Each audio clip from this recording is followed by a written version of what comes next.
So hello everyone and welcome to the High Tide Foundation's Career Stories interview. We hope these interviews will help you to get a look behind the businesses and the business members that work with us and see their career journeys and what they go through to get to where they are. I'm Owen Brennan and today I'm here with Chris Bibby from Cornerstone Business Solutions. Hi Chris. Hi Owen, you okay? Yeah, I'm good. So first of all, could you tell us a little bit about yourself and what the business Cornerstone Business actually does on a day-to-day basis? Yeah, so Cornerstone Business Solutions are an IT business based in Stockton.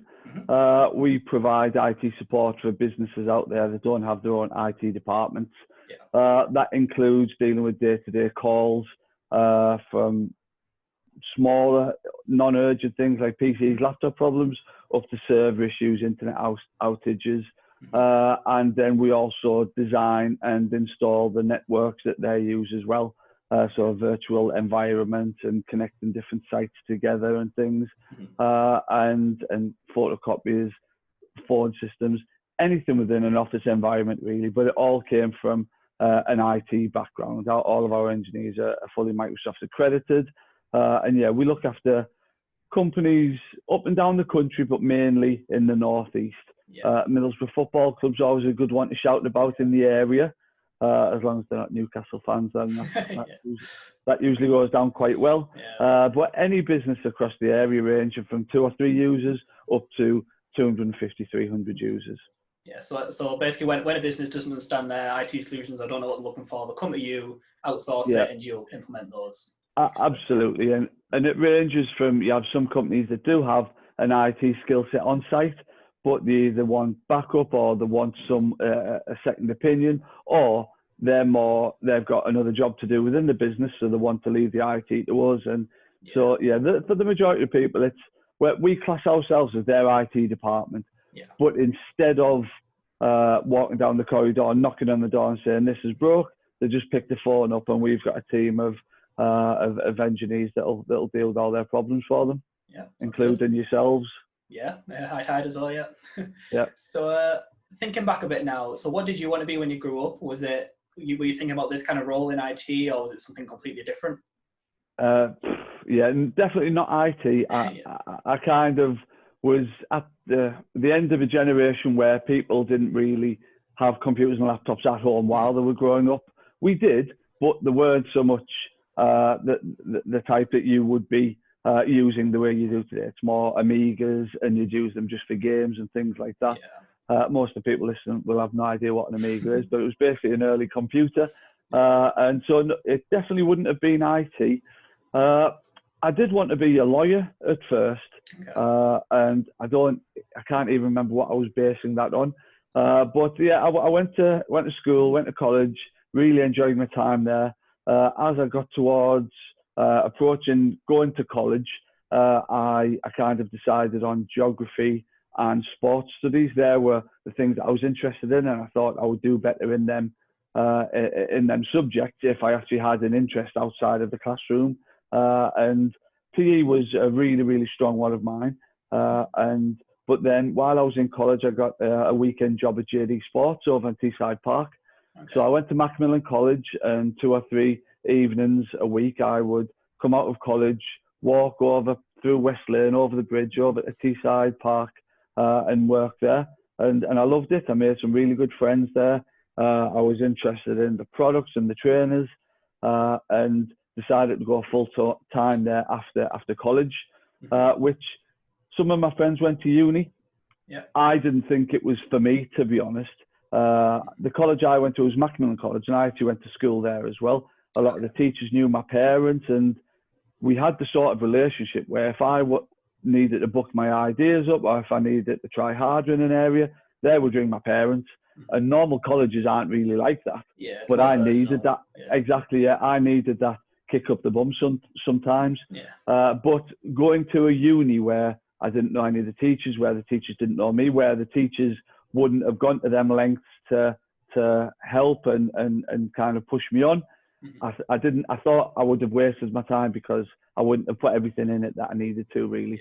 So I went on at JD Sports full time, and again, loved it. Found out I had a bit of a flair for design within retail environment and making things look appealing to customers. and I ended up going out on the road with some of the staff that travelled around the area.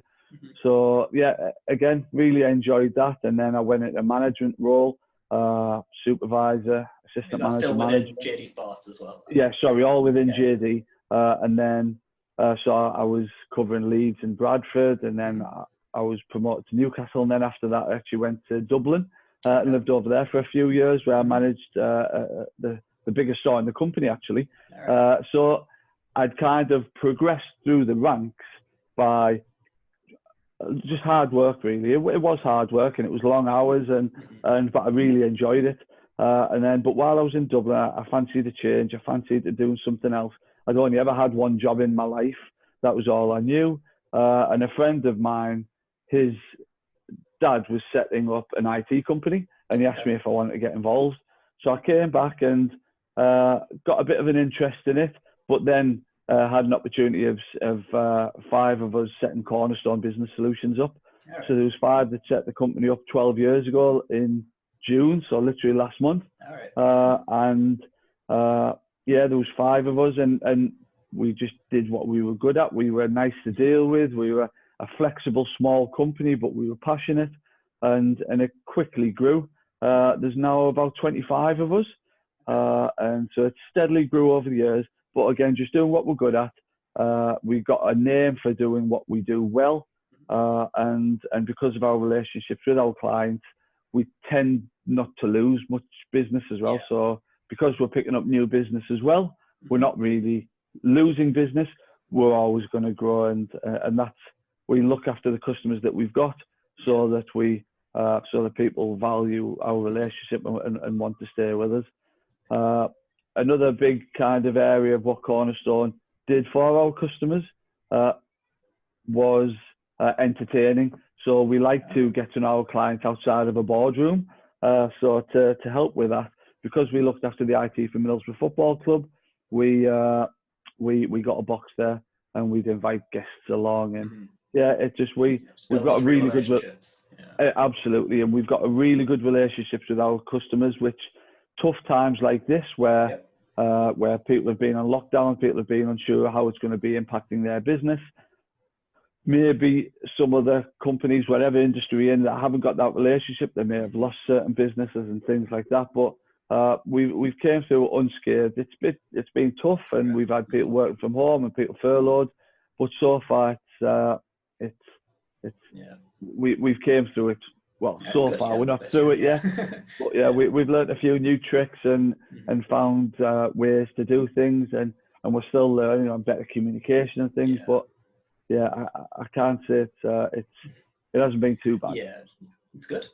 So so basically you had all this experience at JD Sports, and you took that into founding the business all those years goes back with the company. So you've got all these new skills from working in Dublin, traveling around, and putting them together to help found this business right now. So I was involved when the business started, so I've been there from day one. I wasn't a director at the time.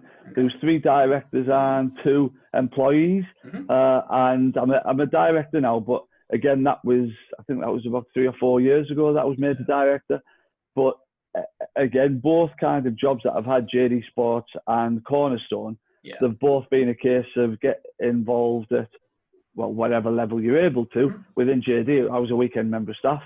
I worked hard. If there was extra shifts, they would ring me up, and they knew that I would get a bus and then walk over the bridge to Teesside Park. And so I got more hours, and then because you get more hours, you get more money, which is great when you're a kid and wanted to do things with your friends and save up for holidays. But it also gave me more experience, so that when a new role came up, I was probably better positioned than some of the people going for that role, because I'd been doing more hours. I'd covered areas that were a bit out of my comfort zone, but I'd give them a go anyway. And the same within Cornerstone, started from day one. And at that point, it's just bringing in as much business as you can to help grow the business. But you end up learning about each role within that, the admin side, the management side, the engineering side, the technical side. And I wouldn't have been given the role of director if I hadn't have put in the hard work 12 years ago, at the time when I would never have dreamed of becoming a director. All right. Well, so could you tell us a bit about your specific job role now and what you do in the business, like right now, day to day? Yeah. Yeah, so I'm the sales director for Cornerstone. So that involves managing the sales team and making sure that from a training point of view, that they're aware of what we do and how to go about telling people what we do and engaging with them so that they want to get involved in Cornerstone and hopefully come on board. Outside of that, I've got my own customers that I look after as an account manager within the business. And from a day-to-day, that's customers getting in touch saying, right, okay, we've bought a new office, we need all of this equipment, or we've heard about this new bit of software, will it work for us? Can you guys see if it'll work with our system? I'm kind of there from everything outside of a technical point of view. By the way, I'm very non-technical. Honestly, I'm definitely a user of IT. I've got a laptop and I know how to use it, and when it breaks, I ring the guys, just as all of our customers do, and say, my laptop's broke, can you come out and fix it? So I think that's a good point to highlight. So even though you are working in this very tech-heavy industry, you don't need to have all those skills. You can still work in that kind of industry without having all that expertise. Yeah. Absolutely. And whenever we're interviewing for new account managers, that's one of the first things that we say, that we would rather someone come with a bit of sales experience or with just be a nice person, a nice upfront, hardworking person. And you'll probably go further than you would if you came with all this IT knowledge, but couldn't be bothered getting up in the morning, or you didn't want to go an extra mile to win a client or keep them happy.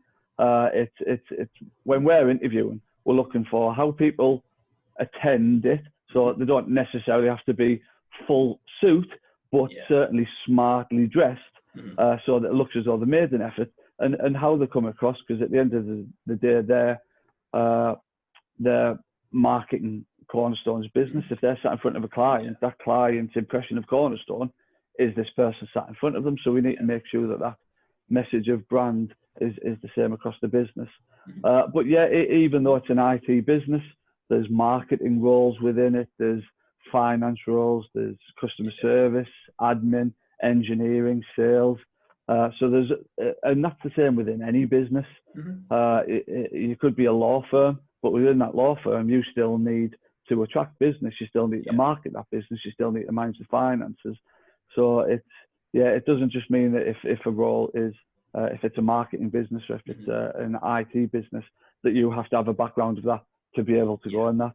I knew nothing about shoes when I started JD, and I knew nothing about computers when we started Cornerstone, but that knowledge comes, and if you're hardworking enough, then you'll get the opportunity to gain that knowledge as well, which is only going to make you grow as a person. I've only really ever had 2 jobs in my life, which is strange to say, considering that I'm 40 this year.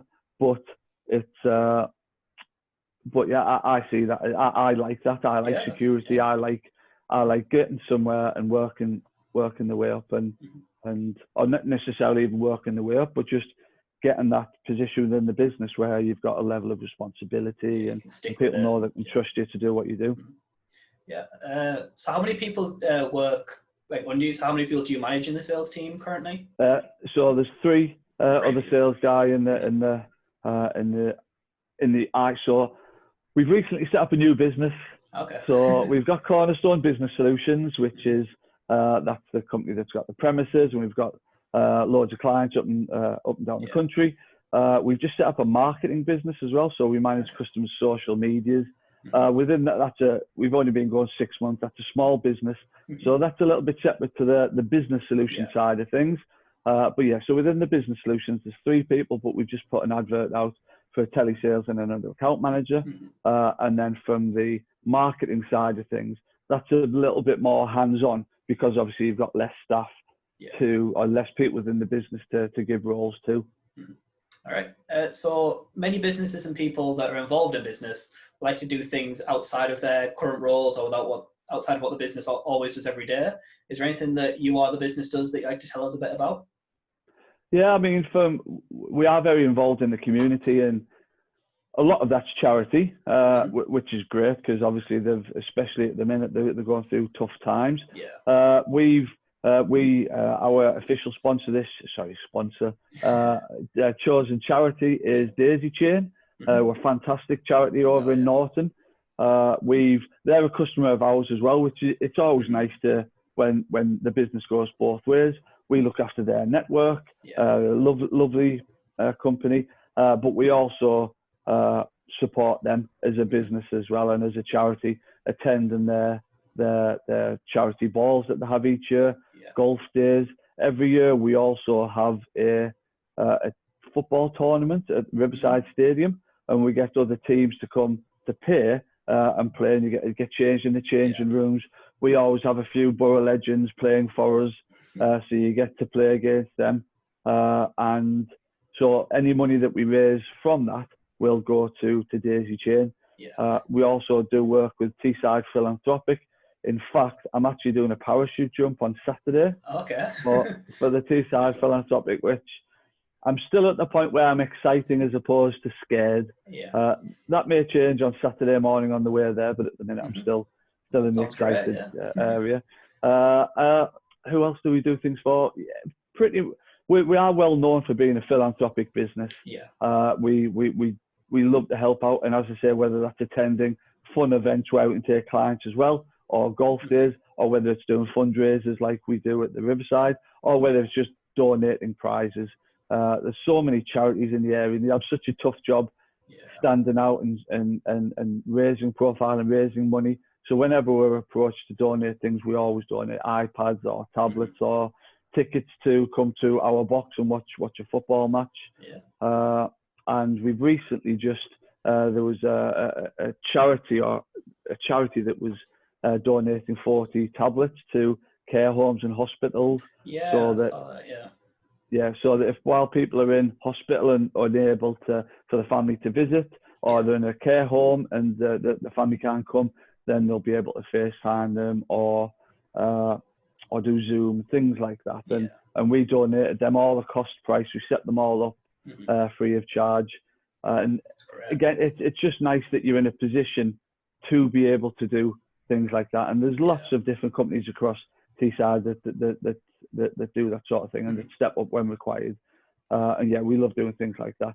Outside of that, we're all big Borough fans as well. So we go to away games as well. We go to Wembley whenever we get there. The Teesside's got a really good business community. Definitely. It's a small place, and if you're doing a good job, it's a really good place to be in business, because people know each other, and if you're doing a good job, other people will find out about it and come to you, which is great. It's nice when people ring you up because they've heard good things about you. So what are some of your personal plans, as well as a few of the business's plans going ahead to the future for the next few years? So if I survive on Saturday and the parachute opens, then the plans for the business, we're just about to launch a new service within Cornerstone Business Solutions. It's within the education market. It's something that we've thought about for a while, but it just seems like a really good time to start approaching now and try to grow that side of the business. So it's a similar thing to what we do for businesses, but more geared towards education. There's not many companies offering that sort of service in the area, and we feel that there's a gap in the market to do what we do and to do what we've been a success doing within the education. It's a huge market. So we're about to launch that. We're currently getting the website ready, and that'll probably go live next week. So that's exciting. The marketing solutions side of things, as I say, is only 6 months old. And we've got some great clients, and we're doing some good work for them, and the results have been really positive. And so we're looking to grow that as well, and we've got an apprentice that we've already taken on that side to help us create the content. So from a core business solutions point of view, from doing IT for business, we just want to keep growing the brand in the area. Ideally, we do want to expand outside of the area towards Leeds. There's a massive gap between us and Leeds, towards the top end of Yorkshire, bottom end of where Durham or Cleveland, whatever it is. There's quite an area there that's not really serviced by a company that can offer all the different services that we've got, with the response times that we can, with all the different engineering skill sets. So we want to grow geographically, and as I say, we're already looking to hire more salespeople. So we're wanting to grow the numbers and the headcount as well. Sounds great. So a lot of things going on, a lot of different places to go. Yeah, and then personally, I had quite a few things planned this year, holidays, trips away. So as soon as we've kind of pushed them all back to next year. So I think next year is going to be a really busy year. Both of my two sons play football, and they've both joined new teams for the start of next season. So yeah, just all the usual sorts of stuff. Really hoping that push back a little bit. Absolutely, wait for the kids' football to start up again. Hopefully, Borough stay up this season. We've had a good reaction under Warnock, and we've got a game tonight that I'll be watching. So hopefully we'll stay up and then make a bit of a better go of it next season, and then hope all this ends without too many other companies that we know and brands that we love potentially not making it through, and friends that I've got in the area that have got businesses or are working in businesses. Just hope everybody comes out with it, really. So final question now. If you had one bit of career advice for your younger self, what would it be? It's always the hardest one. It is, yeah. And you didn't prep me on this one as well, so thanks for that. I mean, it's the fact that I've only had 2 jobs. It's kind of, I would say something that's just held me in good stead in the jobs that I've had, which is the hard work. It's even if you don't know what you're doing, which you never do at the start of a new job, it stands out if you're putting your all into it. So with it, sales is a really, really tough job. It's a really tough job, sales. And there's people that have came in and that have had no past experience at all, but we've liked them and we've given them a go. And the fact that they didn't know what they were doing hasn't impacted it at all, because the hard work and the graft that they put in got them through it to the point where in month 3, month 4, month 5, month 6, they're picking up, they're gaining experience, they're gaining knowledge, and by the time they get to that point, they're absolutely flying. But they wouldn't have got through to that point. They probably wouldn't have even still been in the role because, well, it's sales, if they hadn't put that initial hard work in at the beginning. So just head down, graft, and whatever role, whatever business you're in, it can only improve. Hard work from the beginning makes it easier later on. Absolutely, yeah. All right, it's been really interesting talking to you and hearing about the business and as well as your personal development and the stuff going on. But yeah, this video will be uploaded to our Learning Hub and our website, as well as all of our social medias. But yeah, if you could all go take a look there, that'd be great. You can find all our information there. But yeah, Chris, good luck with your skydiving Saturday. And yeah, thank you for sharing your journey with us, and good luck with everything in the future. No problem. Thanks, John. Speak soon.